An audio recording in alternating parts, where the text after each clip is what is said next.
जानिए कब से शुरू हो रहे हैं चैत्र नवरात्रि। किस वाहन पर सवार होकर आएंगी माता रानी। फाल्गुन का महीना सप्ताह में होने के बाद चैत्र की शुरुआत होती है। इसी महीने चैत्र नवरात्रि के व्रत भी रखे जाते हैं। इस बार चैत्र नवरात्रि 2 अप्रैल से शुरू होने जा रही हैं। यहाँ जानिए इससे जुड़ी खास खबरें। माँ दुर्गा के 9 रूपों को समर्पित नवरात्रि के व्रत का विशेष महत्व बताया गया है। वैसे तो साल भर में 4 बार नवरात्रि व्रत रखे जाते हैं। 2 बार गुप्त नवरात्रि और एक चैत्र नवरात्रि और एक बार शारदीय नवरात्रि। अभी फाल्गुन का महीना चल रहा है, इसके बाद चैत्र का महीना शुरू हो जाएगा।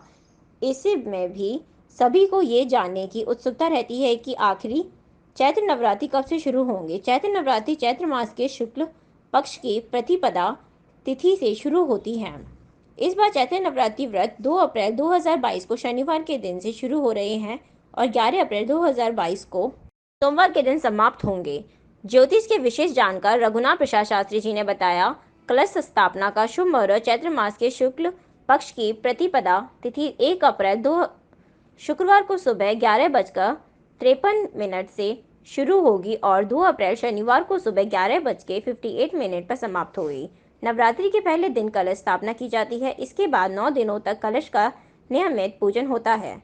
इस बार कलश स्थापना का शुभ समय 2 अप्रैल को सुबह 6:10 से 8:29 तक रहेगा। इस बार घोड़े पर सवार होकर आएंगी माता रानी। धार्मिक मान्यताओं के अनुसार हर साल नवरात्रि पर माता रानी किसी न किसी वाहन पर सवार होकर आती हैं। वहीं लौटते समय माता रानी का वाहन अलग हो जाता है।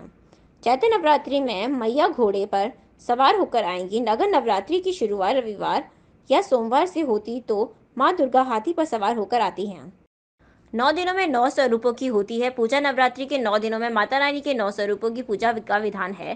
पहले दिन माता शैलपुत्री का पूजन किया जाता है, दूसरे दिन ब्रह्मचारिणी, तीसरा चंद्रघंटा और कुष्मांडा, पांचवा संकन माता, छठवां कत्यानी, सातवां कालरात्रि, आठवां माँ महागौरी और 9वां दिन का सिद्धिदारी को समर्पित होता है।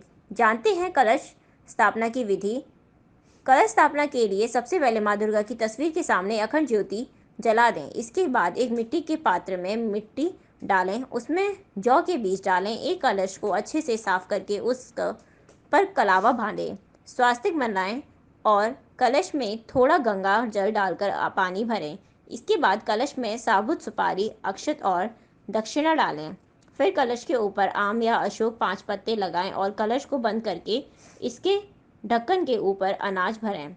अब एक जटा वाले नारियल को लाल चुनरी से लपेटकर अनाज भरे ढक्कन के ऊपर रखें। इस कलश को जौ वाले मिट्टी के पात्र में बीचों बीच रख दें। इसके बाद सभी देवी और देवताओं का आवाहन करें और माता के समक्ष 9 दिनों की पूजा और व्रत का संकल्प लेकर पूजा विधि प्रारंभ करें।